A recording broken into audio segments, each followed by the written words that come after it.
Ever wonder what makes really creative people tick? Where do their ideas come from? What keeps them energized? What kinds of things get in their way? Is their life really as much fun as it looks from the outside? Hello, I'm your host, Lily Pierpont, and this is ArtStorming, a podcast about how new ideas come to life and become paintings, sculptures, plays, or poems, performances, or collections. Each episode, I'll chat with a guest from the arts community and explore how the most creative among us stare down a blank canvas or reach into the void and create something new.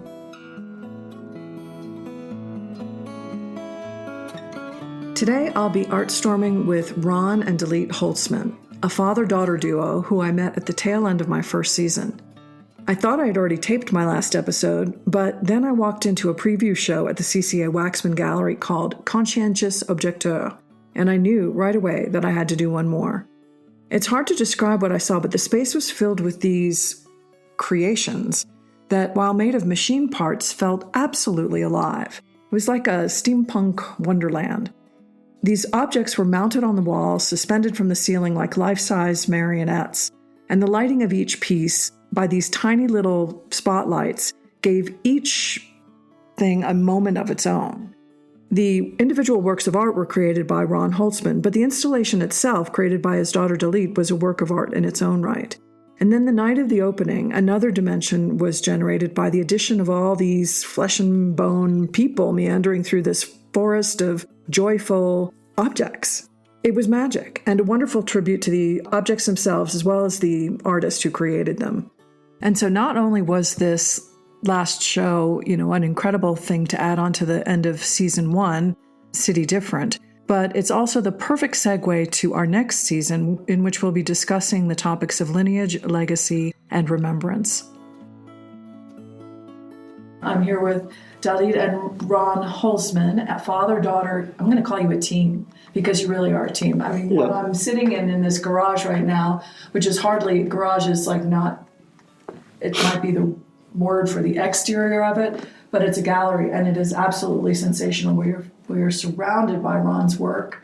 And since I've only gotten to speak to you for like a very few minutes, I know so little about how this whole thing came to be. Has this been your property all these years? No. Actually, Dorothy, my partner, and I, we met in 1998. And I had a one-man show at the Edith Lambert Gallery in Santa Fe. And she and I just hit it off, and we just became friends. She's a painter, sculptor, and so we had a lot of things in common. And so we started dating in 1998, 26 years ago. And Dad was living out in Lamy. He was off-grid for how many years, Dad? 25 years. 25 years at the very end of the road. So he was living out there, and then this was Dorothy's house where we're at right here. And so they would spend, sort of 4 days a week kind of together and do all their music things and their in-town things. And then he would go back out to Lamy and sculpt, and she would be painting here. About 10 years ago, Dorothy's health really was not doing well. She had broken her leg and had a stroke, and then Dad was having his journey with cancer, and the need for them to really live together became evident. So they combined homes, and that's why we're here. Yeah. And that was 10 years ago, about-ish? It was 14. Yeah, 14. So I can only imagine what it must have been like to move all of these bits and pieces. It was something that I did gradually because I saw that Dorothy needed more of my care, so I needed to spend more time with her. And as a consequence, the garage, so to speak, became my working area, spending more time with Dorothy, and then eventually I moved here because it was too difficult to go back and forth all the time. Yeah. So I started incorporating my work here in the garage. Yeah. Well, I mean, it's amazing because you have all these bits and pieces, and I don't know, I can't even fathom how you catalog the bits and pieces that you really don't know, because what you do is I have to see everything physically so that I know what I have and I know what I have available. So it was more focusing on the specific objects that I had, and so I was more able to incorporate some of the parts and put other things away that I didn't need, so to speak.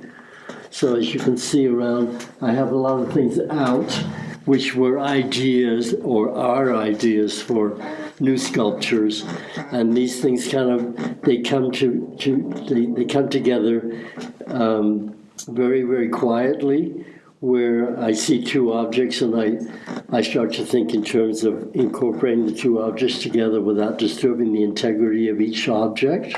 Right, because you don't use any... Yeah, I don't do any weld or anything, yeah. I wish the audience could see what I'm looking at, because you call yourself the show is called Conscientious Objecteur, which I just love, because in French there's the bricoleur, which is the term that is for somebody who collects lots of all kinds of different things. You know what I think it is? These things become kind of enigmatic to me, where I look at an object and I think to myself, this is a beautiful object. I don't want to disturb the integrity of the object, but by the same token, if you have several objects and you want to put them together, it's kind of like a gentle union, if you will. Even though when you have the union, it's still very temporary, because all these things can be taken apart. Right. So everything is, so to speak, in a temporary state, if you will. So when you put these things together, they kind of become somewhat permanent, and it just opens up your ideas as to what it looks like to you. And the secondary thing is, you're not concerned about what it looks like to somebody else. You're more concerned how it feels to you. Somebody else looking at it is secondary to how I feel about an object, because I might see something that somebody else might not see at all, because it's a recollection of the past, so to speak, where that reminds me of this and that reminds me of that. And it's kind of like an amalgamation of these things coming together. Yeah. Well, I mean, but there's something meta going on here, because Dalit can respond to it. I mean, I didn't know anybody at that show who wasn't having a really viscerally joyful experience, because there's a quality of joyfulness in your work. That gives me the greatest pleasure. Let me tell you an instance during the show. Two gentlemen came up, people in I think probably in their 70s, and one of the fellows saw my pieces, and he kind of like he went into kind of euphoria, and he was saying to me, I've been collecting all my life, and here I see these objects together, and you know what he said? You made my year. Oh. Mm-hmm. And he's a sculptor. It was so touching. Yeah. It was like the highlight of the show was when he said that, because I realized that I touch other people besides myself. Yeah. Oh, and you absolutely do. And how long have you been sharing your work? Probably 50 years, over 50 years. I guess a lot of it started when I was living in Israel. I was having a really hard time sleeping at night. And I had a lot of these objects, and I started putting these things together, and what it did, it calmed my spirit. Ah. Yeah, so I think that's when it really all started. Yeah. Well, and you just hit on something, because when it calms your spirit, that's what's so infectious. Mm-hmm. And I think that because to have literally so many objects that really, they all relate to each other in that calming spirit way and in that joyful way, but each individual object is a total standalone object. Oh, yeah. Mm-hmm. And to be able to put all of these in one space and have them in conversation with each other. And so that's kind of your gig. I mean, you're the one who puts the dinner party together. So to speak. Right. Yeah, they're all having a big party. They're having a big conversation. So say a little bit more about how you got involved with your dad's process. I mean, just the collection aspect as a little kid. Like when we lived in the DC area, we'd go to the Potomac River and we'd walk our dog, and that's when Dad was starting to find like a lot of the wood that's there on the wall.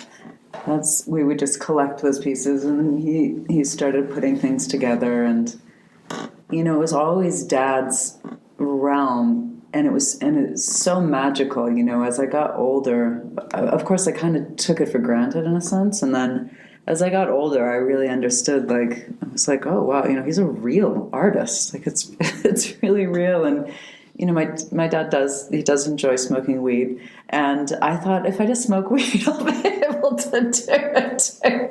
I'll just be able to have the magic of the finding of the magic kind of thing coming together. And in fact, that's not the case. It's so much more than that. His ability to be able to find things, like if we go out on a walk, when he lived in Lamy, we'd be walking along and he'd just bend down and there'd be a tiny arrowhead, or he's always been that way. He has an absolute magic for finding things. And so to be able to just, I don't know, not in the way that he doesn't force the union with things, for me, it's I don't know. I mean, I don't know. When I was going into the space at CCA to hang that show, I had no real floor plan. I kind of had a sense of two pieces really. And I knew it'd be a wall, maybe I'd want to have some, but it was really okay, I've got 3 days and I have to trust myself, and then the quality of the work, and then my physical and functional ability. Which is, I have to say, some of these pieces are large and I imagine quite heavy. And they dance as if they have no weight to them at all. Right. I mean, they have a gravitas to them, but without heaviness. That's right. And yet, you're a petite woman. I mean, you were up there on ladders. I saw you as you were taking the show down. I mean, this was athletic. Yeah, it was.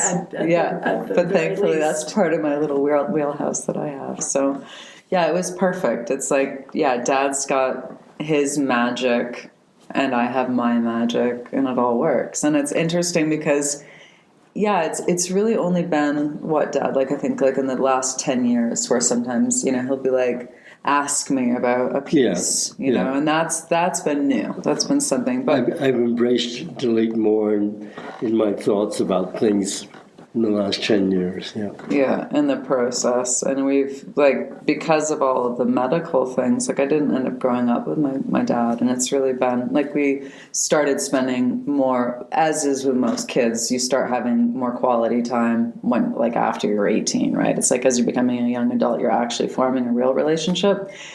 And so that was happening, but then with the whole medical journey, for his body sort of falling apart, his face, all of these things, my dad is almost bled out in my arms a couple of times, looking into my eyes. And so what you end up finding in yourself and in your relationship is a whole new level, And so I think that's the thing. It's there's no, we're both very strong individuals, and we also and we just really trust each other. I think that we recognize what each other's beautiful strengths are, and and that we're family. That there's so many aspects of myself that I just love, and that I know that they come from my father.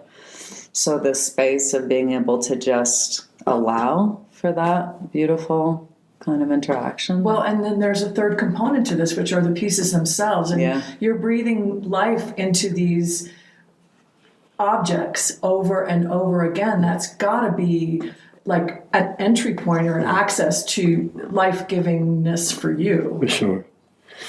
I think when you're working with old objects, these objects were used for something in mind, and they were designed for the utility of what they were designed for, but by the same token, there was a kind of the artistic side of the object, that when you take these pieces apart, you're still feeling the energy of people that use these things in their hands. So I think a lot of that energy gets trapped in the objects. Let me tell you an example. I had the great fortune of meeting a very famous man about 15 years ago, Murray Gell-Mann. He was the Nobel Prize winner of inventing the quark. And I met him at a Christmas dinner at Penn Lafarge. He's a writer here in Santa Fe. And so he and I, gentleman, probably he was in his late 70s at the time, I started expounding my feelings about these objects that I was working with. And he was listening to me. And what was amazing was that I had his attention, and he probably thought I was totally nuts, but he was still taking in what I was saying, and because I was trying to reiterate my feelings toward these objects when I, how they come about and how I feel toward them, So it was really I started being more introspective about the objects that I was working with, because I actually feel the energy from these objects. And that's probably where it all started, where I have an object in my hand and I can feel the energy still in that object. Yeah.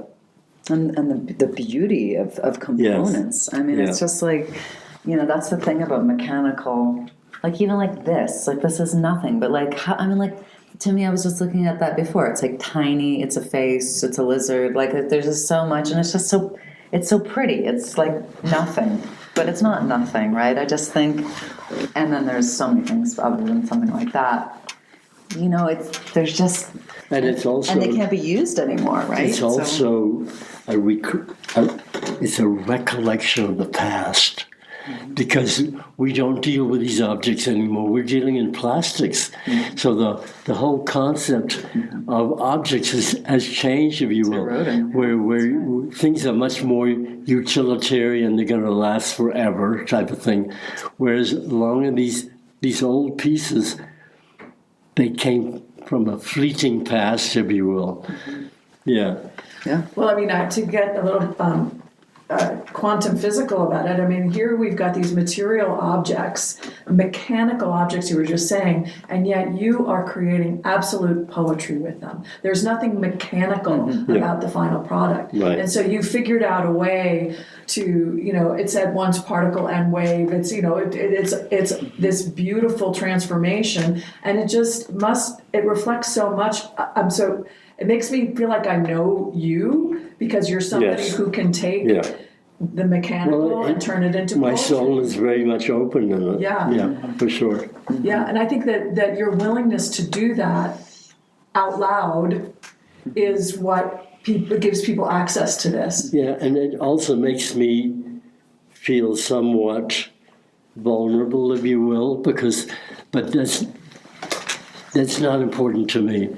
The thing is that I'm still able to express myself in a way that I wish to express myself. So there's nothing really holding me back in my expression. Yeah. Sometimes when I'm working with an object, I think to myself, don't over embellish, because sometimes if you over embellish, you kind of miss the point of what you're trying to get at. And sometimes I have a little difficulty with that. Just don't overdo it, because it's overdoing it to myself, not about somebody else looking at it type of thing. Sure.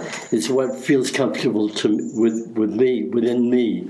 Well, it must be so interesting. I think the only thing I can possibly relate it to is getting dressed in the morning and putting on accessories and then taking them off because you got too many things going. Yeah. But so how do you decide when the pieces must speak to you in a way? So you're in dialogue with these pieces, which so many artists have shared. Sometimes when you're working with one piece, it's coming to you just like you're writing beautiful music. Other times, you have to kind of put it aside because what it is too overwhelming for you at the time that you're working with it. So sometimes what you're doing, in order to circumvent that, you're working with maybe 2 or 3 objects in the same evening, let's say, so that your mind is still working on different objects, but you're much more relaxed, if you will, because you're not. You don't want to force the issue. That's the important thing, is not to feel that you're forcing it, making it too contrived, if you will. Sure. So, but I don't have really a hard time with that. Periodically, maybe once in a blue moon type of thing. And what it does, it makes you scratch your head and be a little bit skeptical. Yeah. But that's okay, because then you can look back, because there's no time element doesn't come into these things at all, because the time is inconsequential. Sure. Because it's the pleasure you're getting and the comfort of your spirit during the time that you're doing it, that's the most important thing to you. Yeah.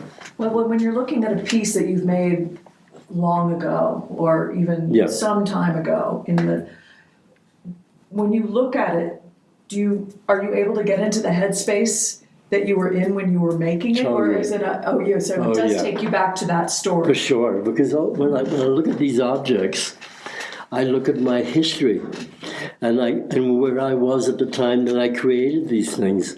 So it's essentially a diary of my life's work, if you want to call it that, because it's a compendium of my thought processes and how things were affecting me at the time wherever I was, So it's like, when I look at these things, I can say, I can remember that when Dalit was 5 or 6 years of age and we found these 2 objects in the barn in Maryland. So a lot of these things they're my living history, so to speak. You know what it is, Lily? It's nostalgia in a really good way. In a good way. Yeah. Yeah.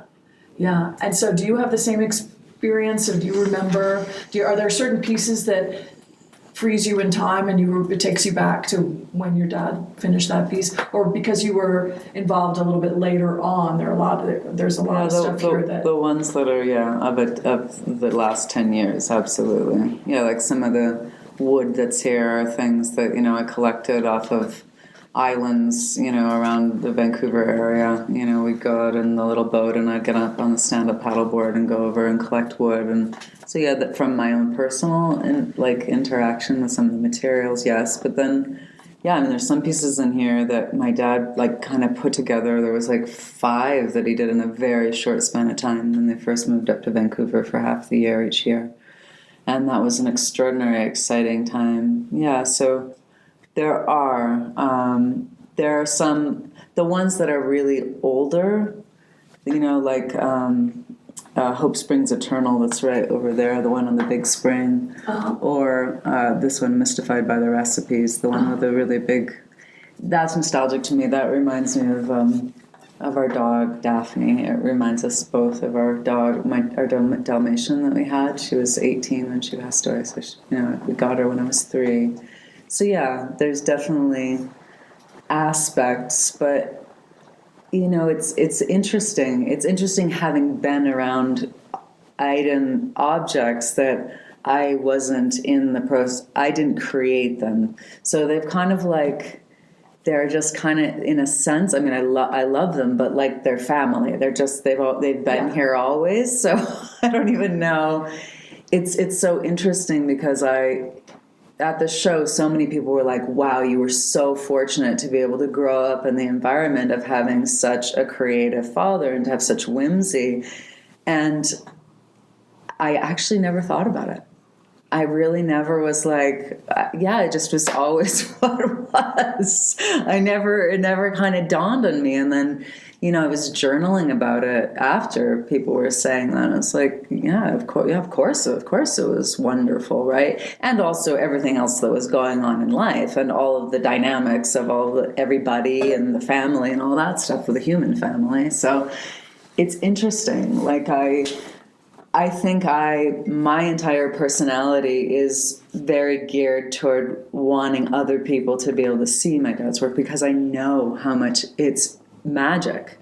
And so I'm a real doer. I really move forward. And I know that's kind of how I interact with it, of just being like, other people must. It's incumbent upon me as an only child. Other people must. I think when you grow up with, I love the use of the word whimsy, because when you grow up with whimsy and you go into the world and you expect the world to be whimsical and you see that it's not, then you get this appreciation for the magical world that is here. Yeah. And I can totally see you wanting to kind of pull people in because of it's such a nourishing environment, and there's so few places that we can go that are full of stuff, especially mechanical objects, and find such nourishment. Right. And it's not, I think that's the thing. It's like, as much as there's like the meta, as you said, of it, and like the dad has said, like he's gotten introspective. At the end of the day, this is just fun, right? I mean, this is like, these come together. It's a lot of it is kind of having a sense of humor about oneself. It's just silly. It's kind of silly, but it's not silly, right? It's just, but it's light and makes, it's mental health. It's playful, yeah. Yes, it's definitely art as medicine in a way. Totally. Yeah. And to me, like, my entire feeling in my life at this point at 50 is sort of like, unless it's falling in my lap, then it's like everything that's falling in my lap is the path, right? It's got to be that obvious. And that's what I feel like for my dad. It's like, if the things are like, oh, you are meant to be together, like, there it is. And it's so easy in a way of just being like, oh, this is fun. Oh, this is fun. Oh, this. And so the whimsy, it's whimsy, and it's, and it's just like lightness. It's just humor, a lot of humor in the family. You know what I think it is, Lily, really, when you come down to it, we must not take ourselves too seriously. Because I think that's probably where I am, is that as long as I can have a smile on my face, that's the most important thing. Because having a smile on your face frees you up totally. So I think that not taking oneself too seriously is the key to it all, Yeah.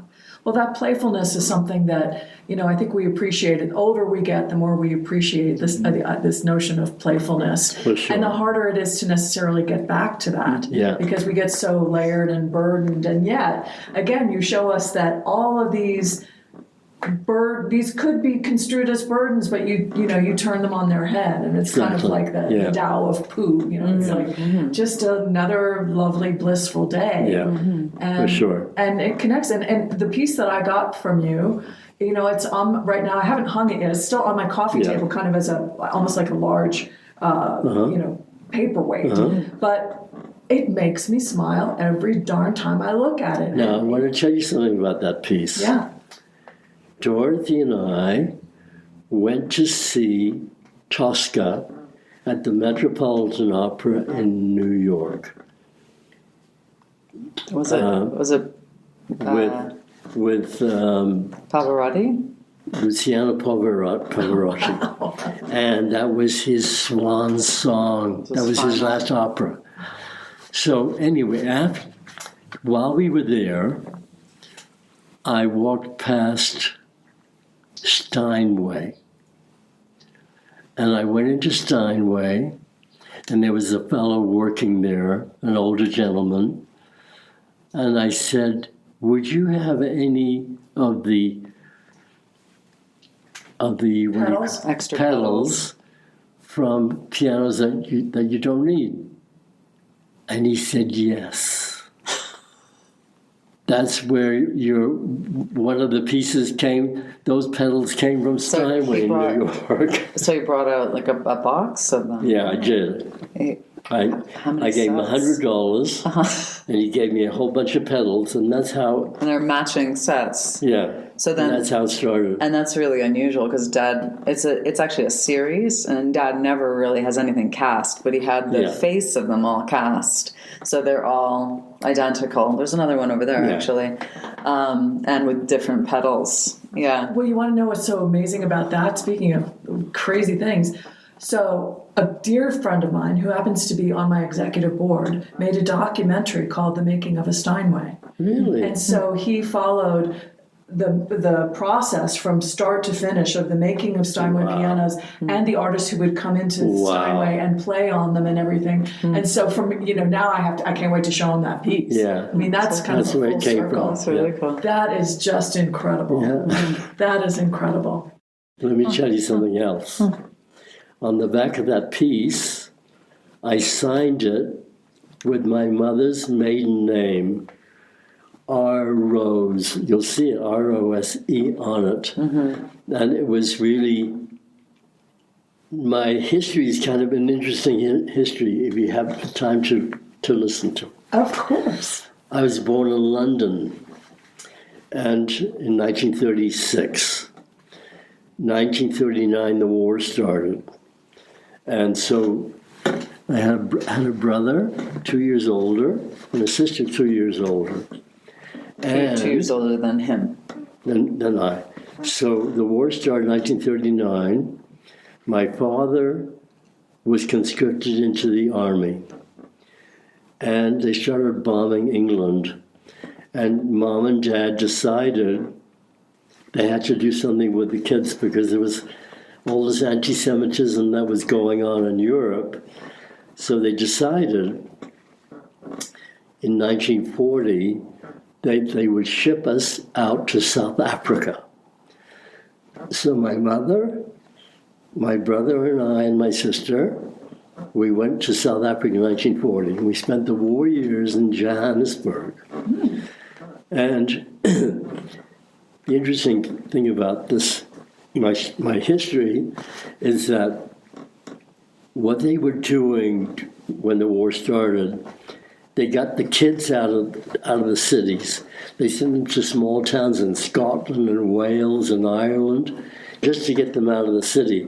So what happened was people went out to Canada, to Brazil, to South Africa when the war started. It was during you ended up in boarding school as a child, no? Well, no. So what happened? So 1940, we went out. That was the beginning of the Battle of Britain. So they were bombing England, and so we went out to South Africa, and the ship that was following us was torpedoed. But anyway, we got to South Africa. So, and the ship that we were on 6 months later, it was torpedoed. So why I'm telling you the story is because the government was not paying for you to get out of town. You had to find your own way, so to speak. So I had a very famous great aunt, my mother's auntie, and she was an opera singer in Europe. She was a well-known opera singer, and she was given a diamond by one of the royalty. I think it was Franz Josef. So she bequeathed that diamond to my sister, to my mother, and my mother's sister. My mother's sister was living in Johannesburg. So my mother sold her share of the diamond to her sister so we would have passage to be able to get to South Africa. That's how we got out of England during the war. Wow. Yeah. That's crazy. So I think what happened during this time, we were living in South Africa for 5 years very, very comfortably. There was plenty of food. There was no rationing. And we got back to England, and I was like 9 years of age. And that's when I had the hardest time in my life because there was so much anti-Semitism going on in England. This is after the war, that I was going to school every day and getting beaten up every day in school. So they put my brother and I in boarding school. And the boarding school was run by it was a Jewish boarding school, but all the teachers were Irish Catholics. So the discipline was terrible. Yeah. And so it was kind of a time in my life where I really felt ostracized. Sure. Yeah. And then we came to Montreal in Canada in 1948. So when you say we, that was still your parents and your siblings came to Montreal? Yeah. But His dad was gone hiding for 7 years. They didn't see him for 7 years. So it was just Mom and his brother. And then Julie, your sister, how much older was she, Papa? She was 4 years older than I. 4 years older than you, okay. But it was a very traumatic time in my life. And it took me many years to be able to resolve it, if you will. So I think a lot of these things in my creative experience, if you will, I think that was kind of maybe it had something to do with it, if you will. Yeah. Because Sorry, you should talk about the gas mask situation. I'm always just amazed by that. when I was 3 years of age, my brother and I were at home. He was 5. And a man came at the door, knocking at the door. He was an air raid warden, and he was dressed with a gas mask on his face. And to a 3 and a 5-year-old kid, it looked like he came from Mars. Yeah. It was such a terrible, traumatic experience for both of us. Yeah. And then you had to have your own gas masks. Yeah. So, as an aside to the story, not a story, this preamble, if you want to call it that, is that everybody had to have a gas mask. No ifs, ands, or buts. So if you left your house, you had your box with your gas mask. Everybody. If you were out without your gas mask, the warden would come to you and fine you on the spot, and he would sell you a gas mask on the spot, and you had to pay for it. Well, they would fine you the price of a gas mask. Yeah. You'd have to buy it then and there. Yeah. So the gas masks were made until 1954. This is 9 years after the war, right?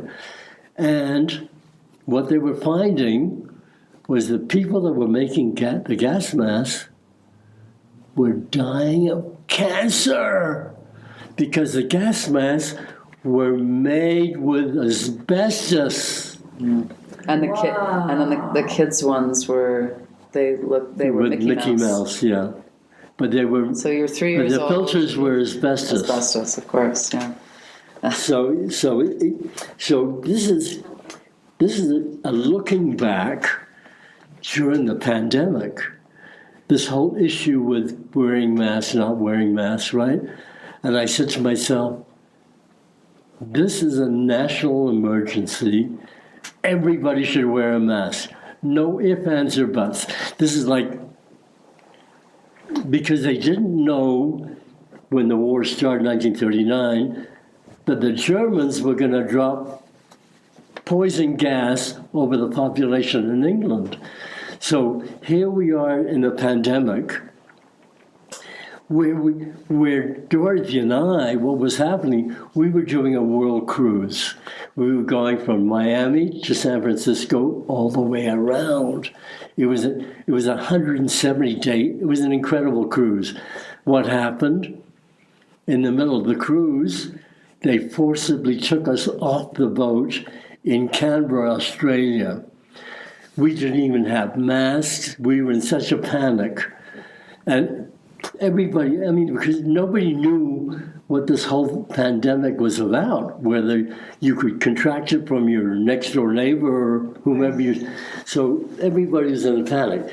So it was like a flashback to the time when the war started in 1939 in England, where everybody had to wear had to carry gas masks.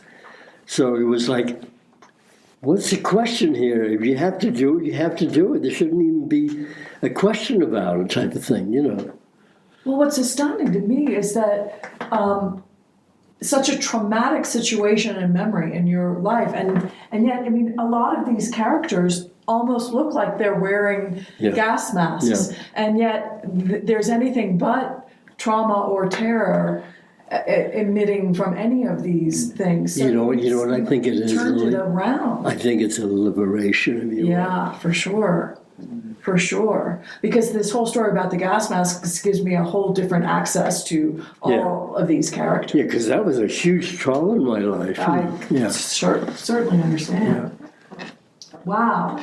And wow. So that you must have gotten really. So what happened after? And now I have to know how you got back safely to the United States from Canberra. We stayed there for 2 weeks.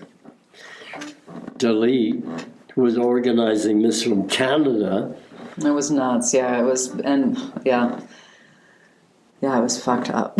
I mean, because where was it, Dad? You guys were at sea for how long? Like, they wouldn't let you 70 days. 70 days without them. First class. I mean, that's what was nuts, right? Is that they were doing this really off the hook. And I'm just like, Dad, the whole world is shutting down. You guys are living, because remember the whole cruises, there were some that were like sick wards and people were like dying. And they wouldn't let them ashore because they were so worried. But they were quarantined. I mean, everyone was healthy on this boat. And so it was like, Dad, you guys are in a very lucky situation, right? And you're first class. Like, the world is not first class right now. Like, good luck getting toilet paper.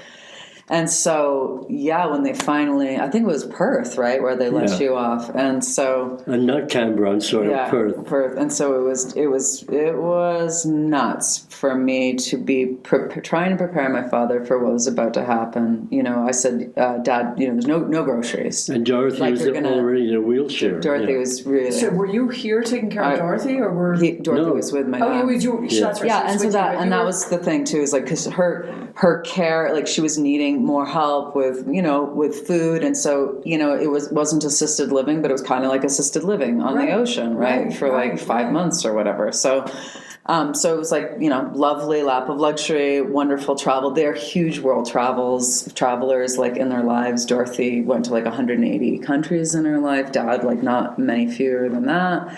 And so it was just a way for them to be able to continue travel, even though her health was declining, and to be able to have the help. And so, I was in Vancouver in Canada, and so I was just trying to describe to my dad what was going to be happening when they were getting off the boat. And I just said, look, no groceries. Like, I had found where there was a convenience store. They were going to get an Uber. I had scheduled the Uber that was going to pick them up at the cruise terminal, take them to an Airbnb. Like, Dad had never even checked into an Airbnb before. So, and of course, everything was remote, and even more remote now so I'm trying to describe the dystopian universe that he's about to step into. So I'm like, there's a convenience store. I've called ahead. There's milk. If you can find some blueberries, like, there's going to be hopefully some dry cereal. That's all you guys are going to have for a minute. Like, there's nothing that's open. You're going to be brought to, the Airbnb. This is how you check in.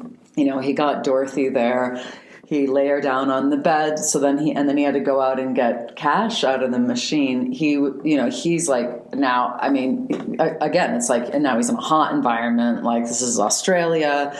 He's run down. And I had to rent a car. Had to go get cash. So, like, I'm looking at where my dad is on the Find My iPhone, and he's got the camera on, so I can tell him, okay, walk to that next intersection. You're going to take a right, and then to be able to get him to an ATM, to describe to him how to use the ATM that's going to be safe because nobody's touching anything, right? I mean, everyone's nuts at that point about, like, don't touch anything. And then of course we hadn't informed the bank, so then he couldn't get the cash, and then he had to go get the car. So, I mean, my dad is unbelievably, he's unbelievably resourceful and flexible, but it's like at 84 years old, it's like, Jesus Christ, you're getting really, this is a lot of stress to be throwing at a human being. So now he's got a right-hand drive vehicle, which my dad has had experience on. But again, when you're juggling everything else, it's jet lagged and just all this stuff, right? And just like the shock. I mean, you remember what it was like, but we all kind of gradually went down to understanding the gravity of the situation. They literally were in the most ridiculous, not normal, even for them, situation in this first class. So it's nuts. And so, yeah, that's how we were managing it. I would wake up in the morning. It would be their bedtime. I'd be right at, in the nighttime, I'd call them. It was their morning. And I would arrange the food for the day with Uber Eats to drop off for them. I had groceries, but they couldn't come for an entire week. And you know how it was. We were all thinking it was going to end. So it's like, okay, stay maybe for 2 weeks. We'll see how it's going to be. And then Australia was anybody that was trying, that they were going to go stay. Because I was like, well, maybe you guys should head to the bush. Like just kind of wait it out in a more chill environment, right? And I got in touch with some places there, like to rent, short-term things. And they were like, we want to know what they're coming from, what they came off of a cruise. No way. Like people were saying absolutely not to people that were coming off of cruises. And it was like, oh, Lord, and Dorothy really was at the point where she didn't want to be flying at all anymore. And I just said, Dad, I was thinking about flying there. Because I'm a U.S. and a Canadian citizen, I had the ability to at least travel between those two countries. So I'd be like the only person in all of Albuquerque Airport. I would be one of 4 people on a plane, flying. I'd be the only person at the border into the United States at Peace Arch in Vancouver, like a huge border crossing. It was crazy times. But so then I was like, should I fly to Australia? No, that'll be insane. And we all felt like we were all putting our lives at risk too. It's like we were all very scared at that time. Right. And so I was like, Dad, you guys are going to have to do this. So they did 30 hours of travel, the two of them. And what was nuts is that they got to the airport. I had the whole itinerary in order to, come through. I think they were coming through San Francisco, and it was going to be this crazy layover, all this crazy. Perth, Sydney. Perth, Sydney to San Francisco. And then to here, to Albuquerque. And so they get to the airport. Again, they're like the only ones at the airport in Perth. And it's late at night. He's got Dorothy in the wheelchair and 5 suitcases, huge suitcases from being on a cruise around the world that was supposed to be for 5 months. So he's got the wheelchair. He needs to bring back the car. He's gone to bring back the car. Nobody's at the desk. Some elder woman sees him, tries to help out, is then helping with and correct me if I'm wrong with it, is helping him to be able to get to, the terminal, the airport, the airline has shuttered business just then and there. The airline. So guess they're not flying out. And I had suggested and I'd counseled my father that he should probably take an Ativan, and that so should Dorothy, because this is going to be an asshole of a travel, right? So they've done that. So now they're feeling chill, and now they're stuck there. No car. They've 5 suitcases. So somehow my dad. I mean, I'm like, I would have had a nervous breakdown if I was 30 in that situation, to be the age that they were, and somehow we managed. Got back to the house that they had been renting, and then they left the next day. Did the 30 hours of travel, and just like flashbacks of what that time was like, right? I went down to Albuquerque, picked them up, put them in the back seat, opened up all the windows because we were all thinking we were all going to be contaminated. Right? I've got my mask on, right? Of course, get to Santa Fe, get here. Also, I had been here for 3 days. Their water heater had completely busted. Like there were internal issues. So somehow, again, in Santa Fe, miraculously, people came and everything we're good to go. We have a working house again. And so, I get them in and I strip them down, in the shower, it was, it was like the insanity of the time, take their clothes in a garbage bag and, with a mask, put them into the washing machine. And so, yeah, everybody was in paranoia, it was unbelievable. We were all nuts. Remember, we get mail and we'd put it in the freezer. Right. Yeah, I mean, right. I do. I actually do. And you know what that was all about, Lily? We had a president who didn't even look at Fauci with any respect. And so he was creating a lot of this angst that people had. Yeah. Yeah. I mean, yeah. And I have to say that in the back of my mind, as I'm hearing you tell this story, I'm thinking, this is how somebody who is, infinitely resilient, who has the capacity to think out of the box. And, it's like, if not for your ability to work with whatever you're given, I mean, and that is one of the reasons I feel like having access to our creativity and having that as a muscle that we use all the time is it's an imperative for sure. And it's just like we have a religious practice or a physical practice, athletic practice. Having a creative practice builds that resilience into us, and there's no way that wasn't a horrific scene, no matter what. But I can only imagine, had you not had the flexibility and limberness. But something, in the history of this country, it was always, it was can do. We were able to do these things at one time where, we had Rosie the Riveter. We had all these people that were able to work it out. I think we've lost a lot of that. We're starting, some of it I think is starting to atrophy, and I think it's so important to, one thing when we were talking before about the idea of like stepping away from something that might be a conundrum in terms of how it comes together. Dad and I, we both do crossword puzzles, and sometimes when I'm dealing with some of the harder ones, and I'm stuck, and it's funny, I'll be lying kind of in bed, and I'll be falling asleep, and all of a sudden the answers come to me. And it's like that space of being relaxed and being disconnected, I think, that allows for that plasticity and the creativity to come. And as we know, the idea of being disconnected and relaxed and away from information is something that people, I don't even think, the idea of prioritizing that, I think, is becoming potentially less and less. Yeah, so and I'm kind of hoping that there might be a pendulum swing back, because we've gotten so far away from that, and especially even with the introduction of AI, I think that this idea of having, a face-to-face conversation, and even though this conversation is going to be conveyed over technology, ironically, I choose to do it without images and not in a video format, because I think that brain, ear to brain connection of the storytelling, and a lot of what's being revealed in this panel discussion thing that I'm doing is this swing back towards makers and storytelling. And I think that that's such an important component. Sharing information. Yeah, and sharing. Absolutely. Absolutely. So there's a part of me that wants to just pick randomly an object and have you say a little bit about it. Would that feel comfortable? I mean, or maybe you can pick an object, or maybe Dalit, I'll make you pick the object. That's even better. Dad's looking at me, Papa. Which object? Yeah, I mean, kind of. I think usually what happens is that people want to know kind of what the components are, a little bit about it, or how it kind of came together, and that sort of thing. That's marvelous. I mean, it sort of reminds me of a pirate, and since we've been on the great seas, that might be kind of... that's the Oryx of Napoleon. Dad, you want to talk about that over here?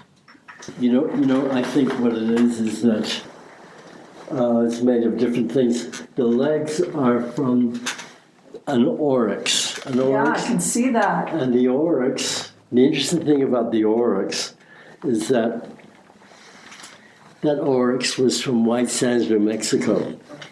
And in 1967, Saudi Arabia gave a herd of oryx to White Sands, New Mexico. And since 1967, they've thrived. They've thrived because they love the desert climate. And in White Sands, they're thriving. I have never even seen a picture of that, but what an image. These oryx on that. Oh, they're beautiful creatures. Oh my God. Yeah. And I think probably what stands out with the oryx are the horns, because they're very straight and they look like legs to me. So I think that was the first thing that started with that piece, was that those are legs. And that's the end of it. So the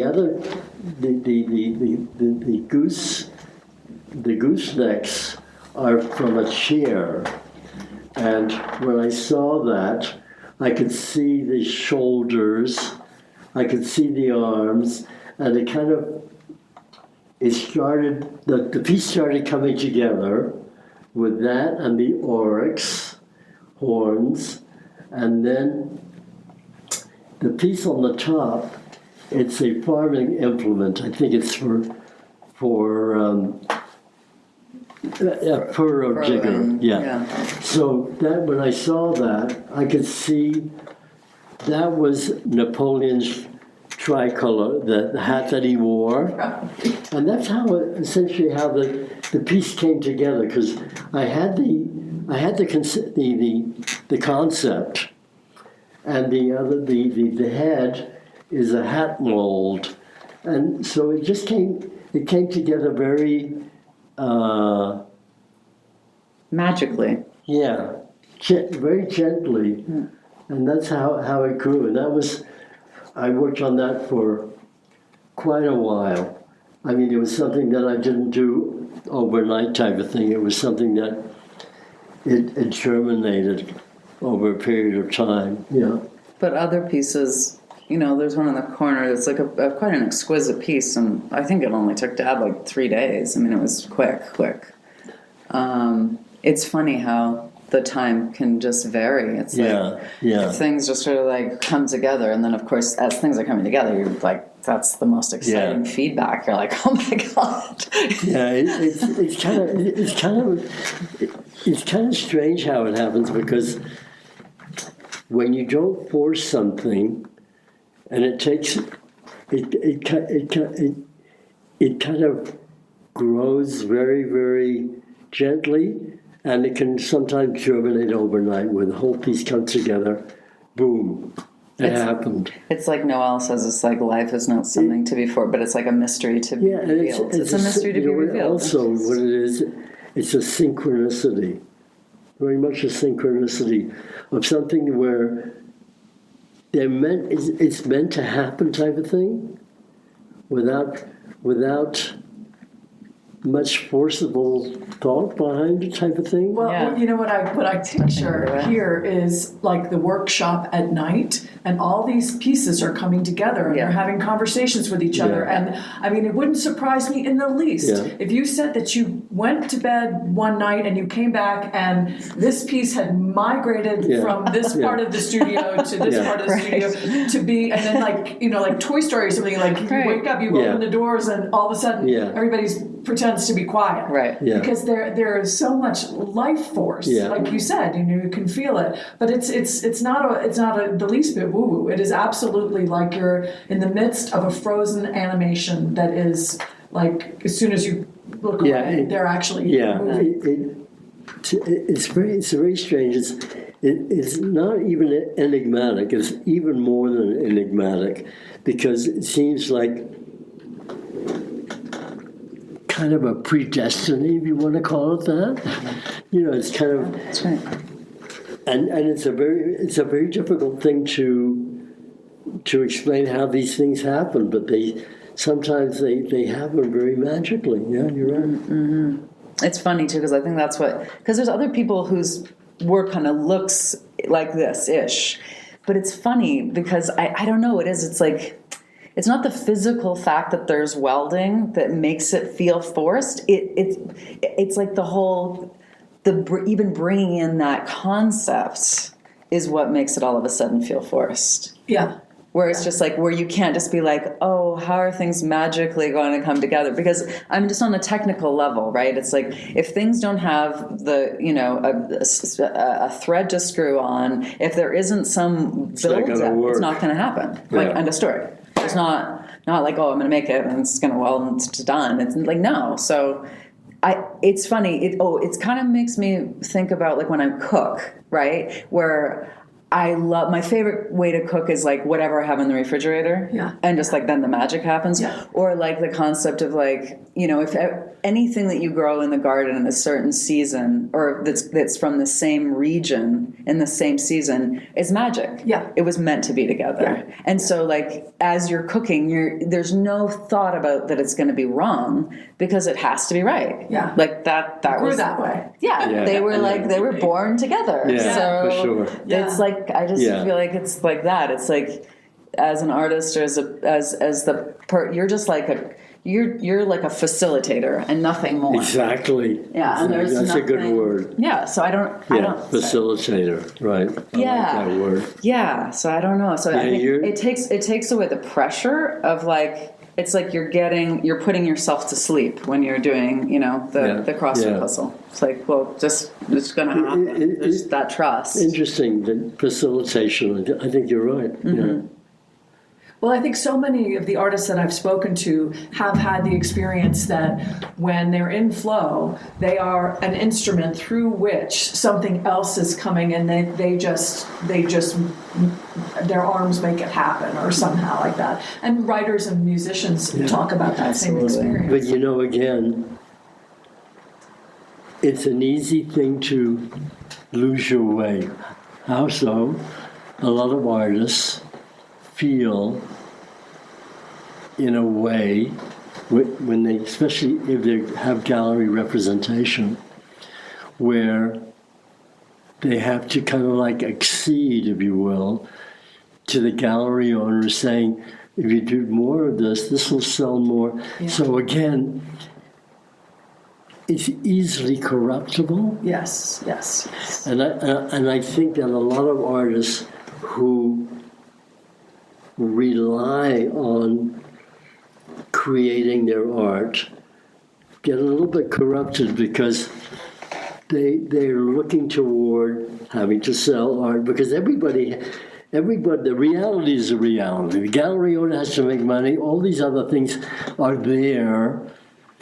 They're kind of, in a way, preventing the artist from being totally. It's like Gauguin. He went off. I mean, where you have total freedom, where you don't have to think in terms of, I got to do this in order to get that. I got to do this in order. Yeah. So I think it's an easily corruptible creativity, if you want to call it that. Yeah. No, I can totally see that. Yeah. And you've had the privilege of not doing that. In fact, at the last show, you weren't even charging. Well, you were not pricing your pieces. No, I intentionally did that on purpose, because I didn't want to even think in terms of. I wanted people to enjoy my work without thinking in terms of buying or any of this other stuff, because I thought it would adulterate it a little bit the first night, type of thing. When I started creating my objects, I was creating for one person myself. So I was very, very reticent to be able to share them with other people. You were still very, very selfish in a way, because I was doing this for me, not for anybody else. And I think that's the thing I've always felt. When I create something, I'm not creating for anybody but myself. Totally one-on-one, where I have no ulterior reason for doing it other than my own internal satisfaction. So when a piece does leave your family, I'm happy now. Why? Because I come to a point in my life where I want to share my things with people. So it's changed a lot in the sense that I feel that I'm much more myself now, because I'm willing to share my creations, if you will, with other people. And the concept of like legacy in terms. Well, I was just thinking that same word just came to my head. What that kind of means, and like it's something that hit me as all of this was happening, and again, because of the principle of like, if it's falling in your lap, the people who ended up purchasing the pieces some of them are already essentially like family to me. And now the others have become family. Like for myself as an only child, there was the reality of the fact that as much as I love my dad's work, for me to have all of this at the end of the day is a bit much. Yeah. Right? Yeah. It's a bit much. And a bit much when nobody else can share it. If we can have a conversation and all love it, then it's not a bit much at all. It extends it, and it means that my dad is continuing to live in this community that means so much to me, and that we're still holding him through his children, my brothers and sisters, these beings, right? The word legacy, like I've heard it so much that it's become a little bit more flattened or a little bit more binary or something like that. I don't know, but it just really made me, what that really feels. Well, to me, it feels like the conversation will continue. Exactly. And and it remains to be seen. Right.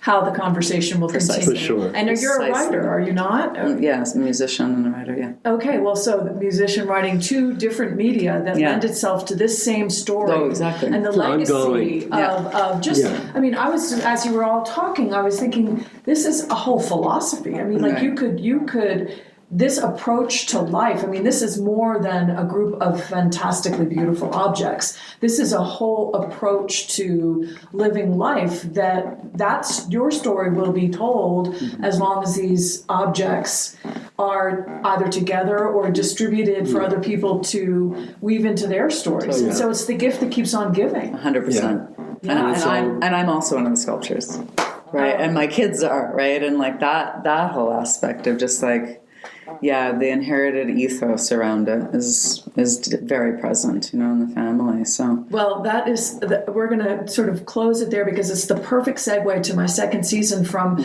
the Santa Fe City Different Artists of the City Different to the next chapter, which is called Lineage and Legacy. And I can't think of a more perfect segue to this next season. So thank you both so much. Yeah, no, it was total privilege. It was a great morning, really. Thank you so much. Well, thanks for joining us today. Please like and follow us on artstorming.org, where you'll find a list of our shows, a transcript of this episode with links to the guest page, as well as our other projects. ArtStorming is brought to you and supported by ArtBridge and listeners like you. Look for us on your favorite podcast platforms.